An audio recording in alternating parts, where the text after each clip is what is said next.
दोबारा मत पहनना ये। क्यों?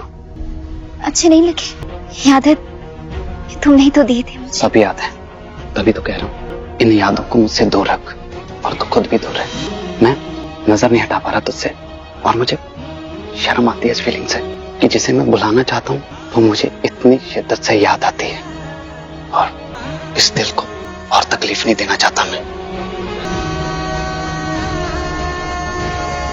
आसमा ने अरमान को सब कुछ बता दिया है। यहाँ पर आलिया के बारे में जो भी था, जितनी उसकी सारा झूठ था वो सब बता देती है। वो बोलती है कि भाई वो राजा को किस तरीके से ना ब्लैकमेल कर रही है, और यहाँ पर उसने ये भी बोल दिया है कि जो जो अरमान है ना मुझसे अभी भी प्यार करता है और मेरे बारे में सोचता है, और राजा वो तुम्हारी वाइफ के संग बहुत गलत कर रहा है। अरमान, ये सब क्या हुआ? अरमान सच में सीरियस है मेरे लिए?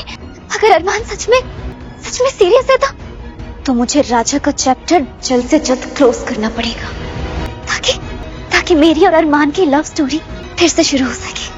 अब हम एक काम करते हैं, हमें कोई भी नहीं समझ रहा है, हम अपनी जान दे देते हैं, और यहाँ पर ना राजा को पागल बना के वो सुसाइड नोट लिख देती है, और ये सारी चीजें ना आसमा अरमान को बता देती है। और भाई हम एपिसोड में देख रहे हैं कि यहाँ पर अरमान अचानक से आता है और आलिया के ऊपर पानी चला देता है, और उसको अब मुझे लग रहा था ये देखकर कि भाई शायद उसको डांटेगा, लेकिन यहाँ पर तो उसके करीब आकर बोलता है कि आलिया तुम मेरे सामने क्यों बार बार आ जाती हो, मैं नहीं भूल पा रहा हूँ वो दिन।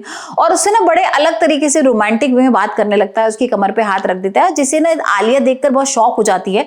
उसको समझ में नहीं आता कि ये अरमान का कौन सा रूप है, क्या वो झूठ बोल रहा है, क्या वो सच बोल रहा है। और यहाँ पर अरमान बोल रहा है कि तुम मेरे सामने बिल्कुल मत आया करो, और मैं पुरानी बातें अपनी नहीं भूल पा रहा हूँ, और तुम ऐसा क्यों कर रही हो, यहाँ पर क्यों आ गई हो। और यहाँ पर जो आलिया है ना वो बहुत खुश होती है, वो उसे लगता है कि भाई अब तो अरमान है ना वो मेरे पास दोबारा वापस आ जाएगा। लेकिन कहीं ना कहीं उसको शक हो रहा है कि कहीं ऐसा तो नहीं है कि भाई ये मेरे साथ कोई गेम खेल रहा हो, क्योंकि अरमान अचानक से ऐसे कैसे हो जाएगा, और ये तो आसमा से प्यार करने लगा था, मेरे पास कैसे वापस आ रहा है। तो भाई यहाँ पर हो सकता है कि अरमान और जो आसमा है वो प्लानिंग कर रहे हो राजा को बचाने के लिए, क्योंकि भाई राजा तो अब आलिया के प्यार में बिल्कुल पागल हो गया है, वो तो जान देने को तैयार है।